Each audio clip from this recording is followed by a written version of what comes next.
Hello and welcome to your podcast, Classes Off with Rosa. This is the show where you'll find reliable data to help you find solutions to common problems.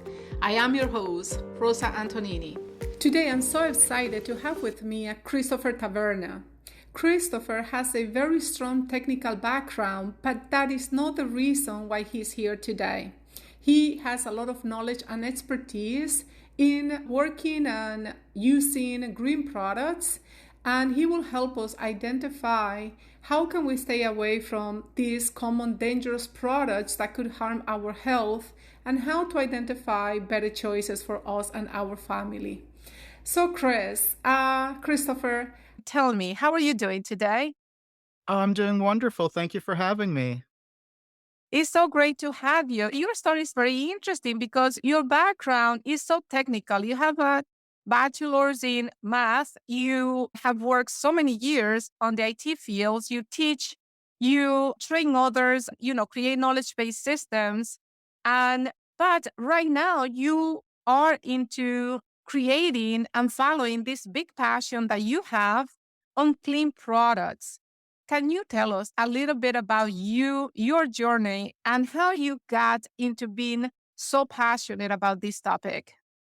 Oh, absolutely. Thank you. So one thing I really found was when I was going through, and you know how when you, just as an example, you clean the stove and your lungs are kind of on fire and it just hurts Mhm. while you're Yes. doing that. And I had recently, a few years ago, got introduced to a line of products that were more derived from nature and science that really didn't use any harmful chemicals. And the one thing that in the past I've had green products that just didn't work, and so I was skeptical, but I tried this and it's the silliest thing, but I cleaned my stove and I didn't feel like my lungs were on fire. And that clued me in that there was a better way. So that was kind of the start, of all things, was to start with cleaning my stove, but it really led me down a path that over the few years has really been amazing in terms of, learning more about the toxins that we, unwittingly bring into our homes, and how we can, make sure that we are a little more aware of that, and how we might lessen the impact. I also think and question all these chemicals. Even when we buy the common product from the supermarket, I get a lot of allergies where I used not to have any in the past. And then over the years, I developed different allergies. And I agree with you. I have used some products that, oh my goodness, you almost pass out when you use it because they're so strong. They work, but they're so strong. So let me ask you, what are the typical products that we can find in the home that can be very dangerous for our health? Sadly, so many. I mean, any of our traditional, home cleaners. There was actually a study that was published in the American Journal of Respiratory and Critical Care Medicine that, among other things, revealed that using national brand home cleaning products even once a week can be as damaging to your lung health as smoking a pack of Oh, cigarettes. wow. Yay. Yeah, and it's really can be disturbing, when you think about, what we might be inhaling from cleaning, but also even stuff that's in our cleanser, in our body cleansers, like our soaps and our shampoos, and and for our little ones, our baby wipes, and their lotions and things like that.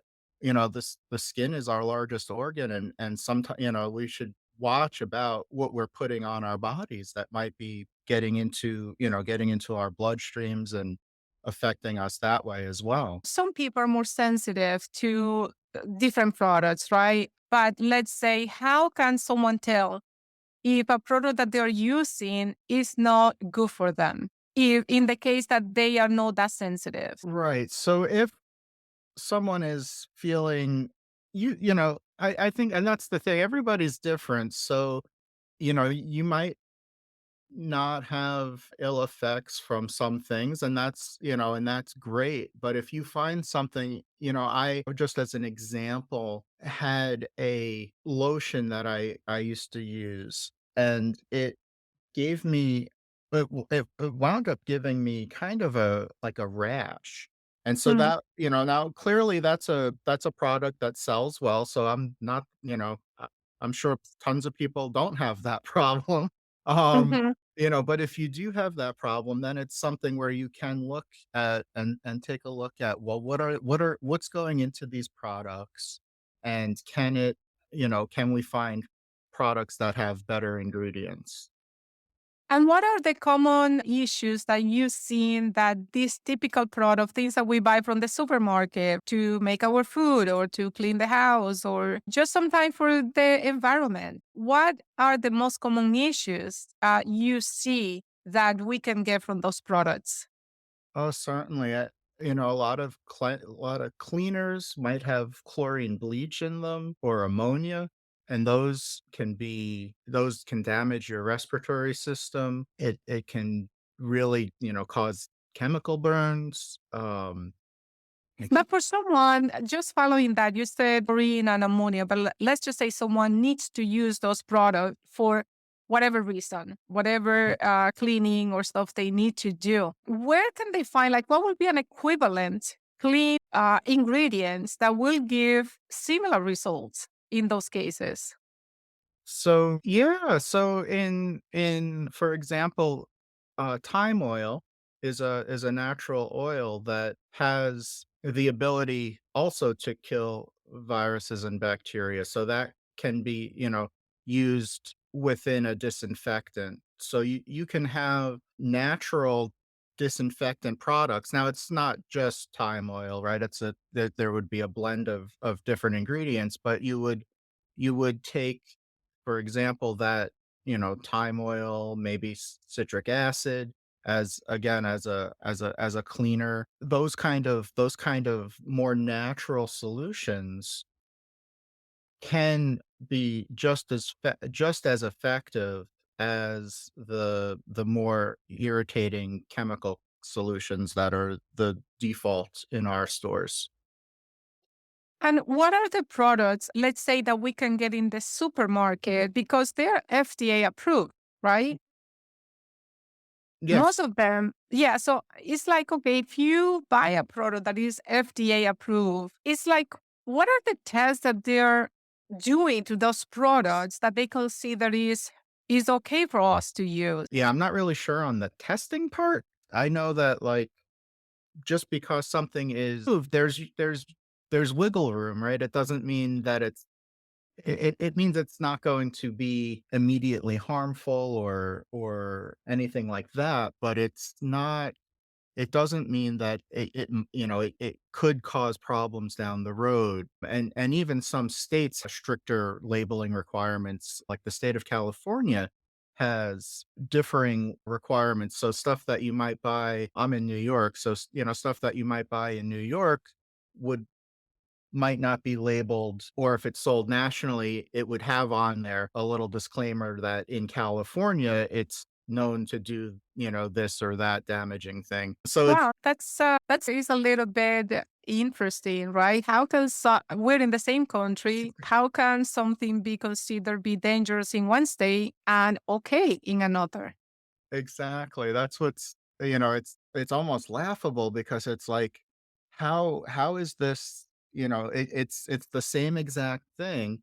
And the same thing with makeups, right? Europe has much different standards. The things that, European standards for makeup are so different that, uh, most of the things that are in American standards for makeup are not allowed in Europe. So Oh, so I have to order my makeup from Europe.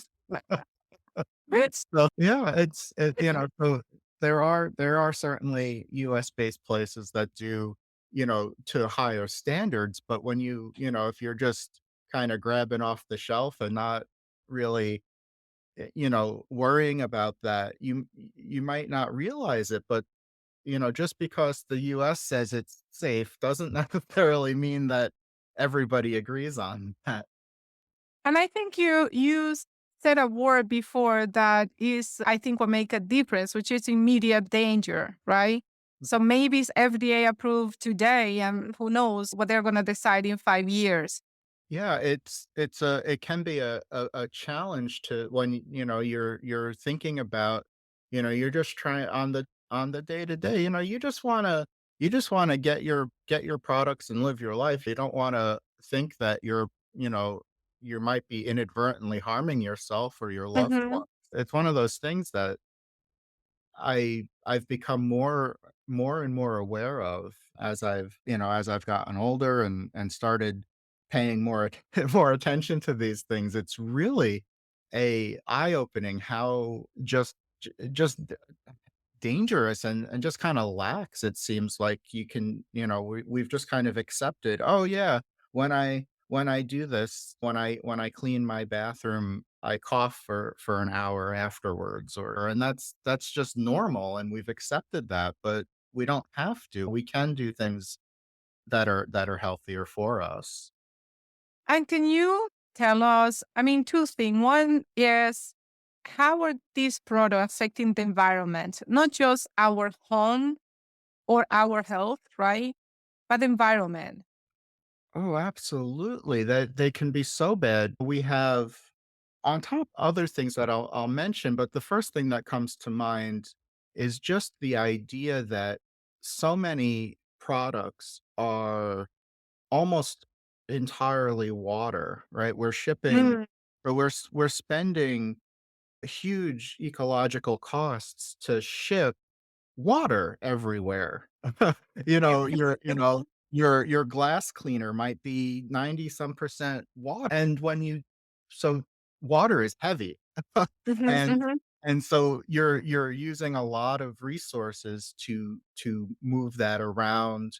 You're also requiring then bigger containers to hold, mhm, which is then using, more plastic, which has a big environmental impact. But also, when you start thinking about things that might have like phosphates in them, that would, that when it gets into the waterways can cause problems because it can cause, extra growth and things like that. And mhm, any kind of technically if you had like your bleach or whatever cleaning products, you're technically not supposed to just throw those away. uh, mm. right? Because it can cause problems with the environment.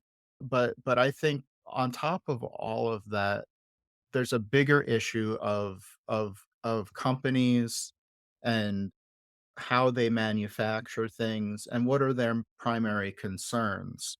And often companies are their primary concern is profit for their shareholders, profit Mhm, for their executives, etc. So they may not be as worried about the environment as they should be, and even mhm, when have federal or governmental programs that are putting limits on those, when the profit of the selling the most and making the most is the end goal, mhm, the environment can suffer, and then we're in a situation that we've been brought up in over the last, several decades or centuries where mhm. where we're not being good stewards of our land. So are we harvesting, even if we are making things using natural products instead of synthesized in a lab, are we being mindful of how those are being sourced? Are we just clear cutting a forest or being more intentional about how we're doing things. Christopher, you mentioned something, and I know this is not related like with the specific foods, right? We're talking more about products and the chemicals that can be harmful for us. But just listening to you, I was thinking like we eat, let's just say chicken, right? You have the organic chicken, you have the regular chicken, and of course, the regular chicken is a lot cheaper. The chicken breasts are a lot larger than an organic chicken. And you wonder, also, people want more for their money. And I was reading a book that was suggested to me by a good friend of mine that mentioned that how over the years our culture, have changed. Like when years ago, let's say if you kill a chicken, you will eat everything from the chicken or from the animal, whatever that is. So it was almost like a respect to the animal to make sure that everything was used. Versus now, it's like, there is such a great part that just get discarded because people don't want to eat certain part of whatever animals, right? Mhm. Do you have anything to add on that topic? Well, I know that in the beef industry, for example, very often and I'll preface that I do eat meat. I Hmm. enjoy a good steak, but when you look into it, it can be really depressing because the way that these animals are treated, they're raised on a diet of hormones, and their food is laced with growth hormones and antibiotics because they're kept in such confined spaces, and it can be really saying when you think about when you eat a piece of of meat, you expect to just have meat. You don't expect that you're eating hormones and antibiotics. And I think that we've started to see, as that's become more prevalent, as we've moved away from maybe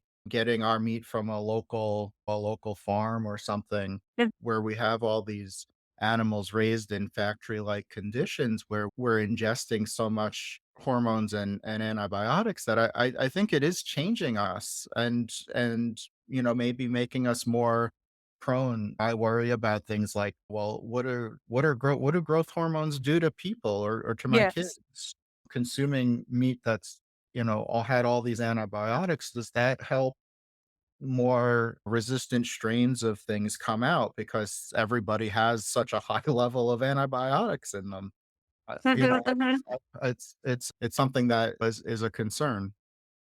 Look at the labels, pay attention to what you're buying, make sure that as you're shopping, and just know that there are alternatives, and the alternatives don't have to be any more expensive or any less convenient. You look at, and you if you look at a product label, and this is kind of what I do. If I look at a product label and I don't know what more of the ingredients even mean.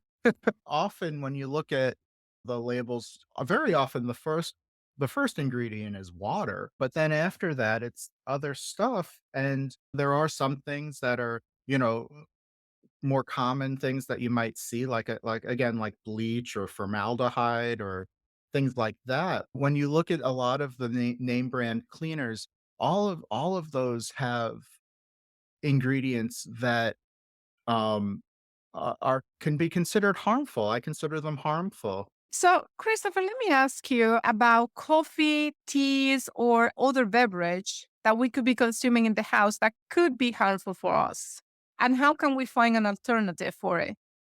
Oh, absolutely. So it's interesting because coffee. I love coffee. I've drank. I've decades now. I've been starting my day with coffee, and it's interesting because I've noticed, and I don't know, if it's just changes in my body or changes in how things are processed, but I got to the point where it was like painful to drink coffee. I just what Oh, it wow. was like I couldn't, whether I brewed it myself, whether I, ground my own beans, whether I bought it from a chain or whatever. It was getting to the point where I just couldn't drink coffee anymore. It's interesting to me to learn that coffee is, non-organic coffee is chemically treated, so that could have something to do with it. There are Mhm, chemicals mhm, involved in the treatment of coffee, mhm, but, so that's something else that you don't think about. "Oh, I can be healthier with my coffee. I can have coffee that is, not only processed in a way that is healthier, but also sourced more ethically, so that the coffee growers are actually being compensated fairly. Mhm. And so that's something that I've always looked towards as well. There's options out there. I know for years I've tried different ones that have really had a much better effect, and that I'm able to drink without feeling ill. Christopher, is there any final remarks that you would like to share with our audience today?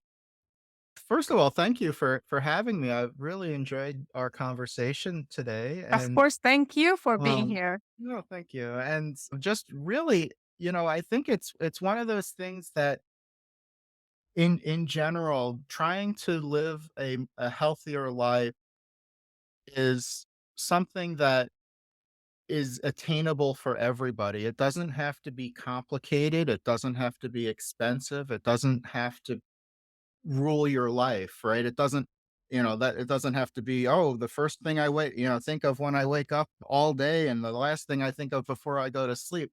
It doesn't have to, take over your life that way. Cause I know that was something that maybe I had a misconception of years ago. I was like, oh, it's too hard to be healthy. I have to Mhm. do all this work, and there is, some work involved, obviously, but it's not. Yes, it is. I mean, it's easier just to grab a burgers in a fast food than actually cook a healthy meal Ex in the house. Exactly, exactly, and that's a part of a bigger problem. But, So, but not we only can't. that, it is cheaper. I know you keep saying like you can find these clean products the same price, but I would say even in the supermarket when you go or when you order something online, if it is clean, if it doesn't have all this chemical, they do tend to be more expensive. That's what I've seen. Yeah, and that's the thing to look at when you have these trade-offs, right? We very often are subsidizing these very inexpensive products that are not good for us, and they're very inexpensive, but sometimes you do wind up spending a little more. But what I've found, honestly, since I've been very intentional with changing over a majority of my products, is that I don't notice a difference in my wallet. It's been a eye opening, right? I was like, oh, I can't buy this special coffee. It's going to be too expensive. And I actually, maybe this goes to my math geeky nature, but I literally did a experiment, and I bought a bag of name brand, big chain Mhm. brand coffee, and I brewed that up until the bag was done. And so it took about a week or so, but I tracked every day. I was like, okay, I used 8 scoops of coffee on this day. So I tracked how much was actually in that bag of coffee, and how much that bag cost me, and then I divided it up on how many cups, and so what was my cost per cup for buying that, and then I did the same with the, quote unquote more expensive coffee, and Mhm. it wasn't more expensive at all. It was actually a little cheaper, but it was an interesting experiment, and, and it was just something that I had resisted for a long time, and that's just one example, but, all of these different things, that was, I think, the most eye-opening, is that, you know, uh, maybe at heart, I'm a bit of a cheapskate. I like to make sure that I'm not wasting my money, Of course. and what I've found after years now of being more intentional about that is that I have not noticed a big impact on my wallet, but more importantly, maybe not more importantly, because that money is very important, but additionally, the fact that it's not I'm not going out of my way, right? I order a lot of my stuff and it's just shipped, delivered right to my door.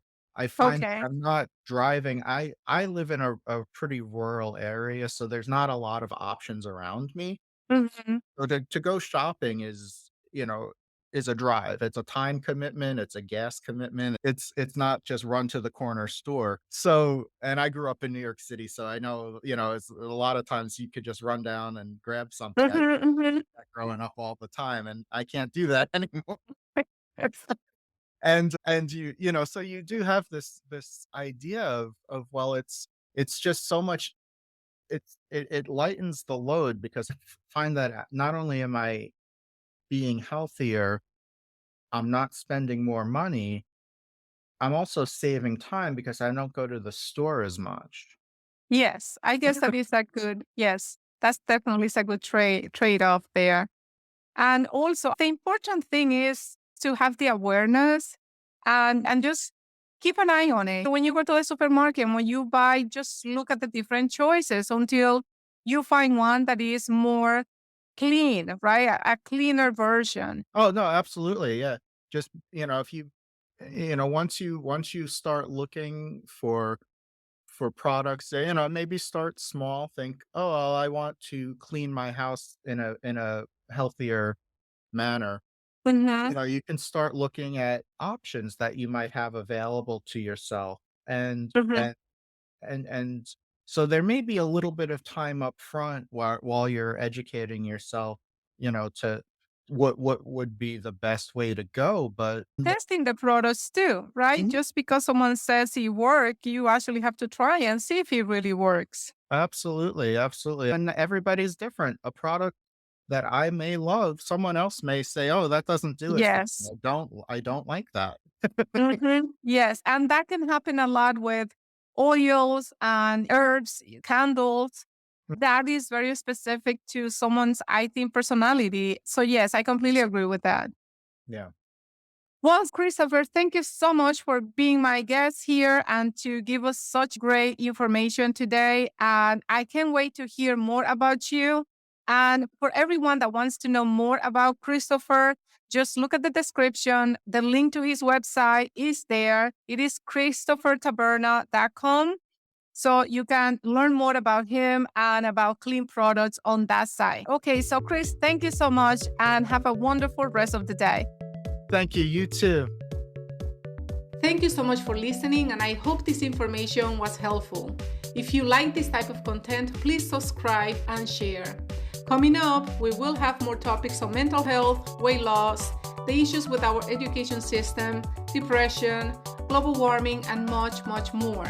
Stay tuned. See you soon.